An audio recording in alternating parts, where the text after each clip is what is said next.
企业禁用我们的身心障碍朋友，相信心中点点滴滴有很多感触哈。是，我记得好像您小时候是因为跌倒，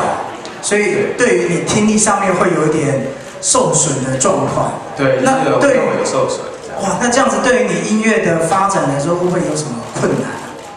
就是在当歌手以前，其实好像在生活当中就觉得好像没有很多的问题。对，因为当歌手以后就是要到很多不同的场合、不同的环境表演嘛。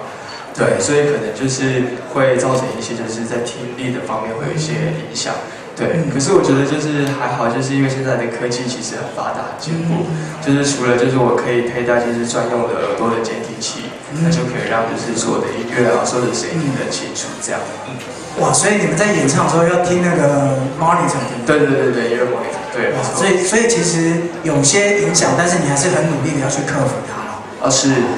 要一直就跟我们的身心障碍朋友们一样，我们努力的为自己的目标做前进。而且您今天担任我们的活动大使哦，在现场看到这么多的优良企业，他们提供我们这些身心障碍者一些工作的机会，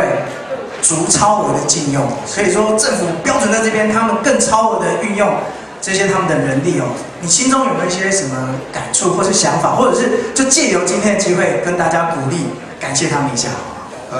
首先要谢谢就是主办单位就是邀请我来，那我觉得很荣幸。那不敢说就是什么分享，因为我觉得我还是一个年轻人嘛。那我刚出社会不久，那就是自己多努力。那其实我自己有跟一些身心障碍的朋友们接触过，不管是一些糕饼店的朋友啊，或者是加油站或便利店的。所以其实我发现他们就是当你给他们一些时间、一些耐心，跟一些时间，对，给他一些时间，给他一些耐心，给他一些关心，其实他们就会感受到非常多，那他们一定会加倍的努力，这是我自己感受到的。所以我觉得就是像我自己就是是歌手，那就是很荣幸，就是可以作为就是一个榜样，那我可以就是自己抛砖引玉，然后让自己的影响力去影响很多的，不管是年轻人或者是听我唱歌的朋友们，就可以让他们知道说，其实，在社会当中或我们生活当中，有很多的人是需要我们一起去帮助他们，甚至我觉得应该是说跟他们做朋友，因为他们其实非常需要我们的就是关系。那其实我觉得自己给予别人快乐以后，你会得到更多的快乐，这是我觉得我自己就是跟他们相处，或者是这几年来做了很多的公益活动，就觉得最开心的部分。所以你刚刚提到的抛砖引玉是说你把快乐抛给他们。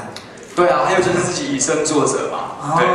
像努力的参加什么去担任一日店长啊，像之前喜憨儿的活动，那可能就可以去那边当店长，然后帮忙一起做一些活动这样子。对，我们中秋佳节刚过哦，所以多多给他们支持。对，好，我们再一次热情的掌声，感谢我们的潘玉文给我们支持鼓励，加油，加油，谢谢玉文。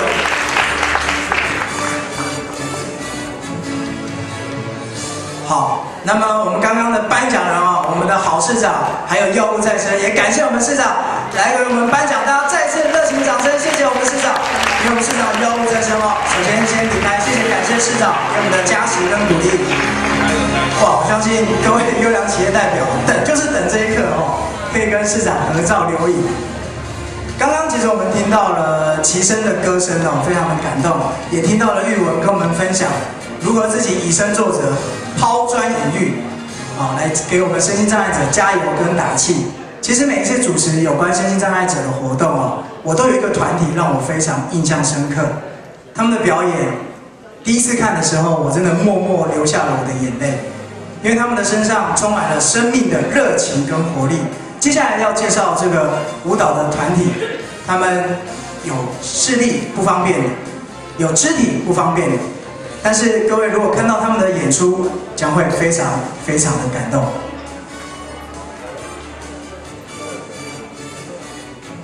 所以待会哦，我们还有5家的企业代表还没有领奖哦，没关系，我们待会就请陈局长颁给我们的5家企业代表哦，请放心，我们一定今天就会把各位的奖项颁给你们。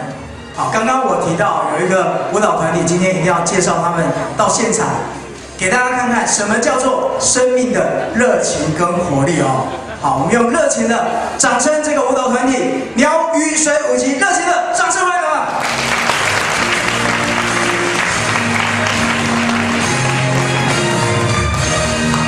因为他们的移动稍微会有点不方便哦，所以我们现在请他们能够来到我们的舞台哦。每一次看到他们的演出，其实个人真的非常感动。他们有2位是视力不方便，各位想想看，视力不方便，你要怎么练习你的舞蹈？要去怎么掌握空间？这其实是非常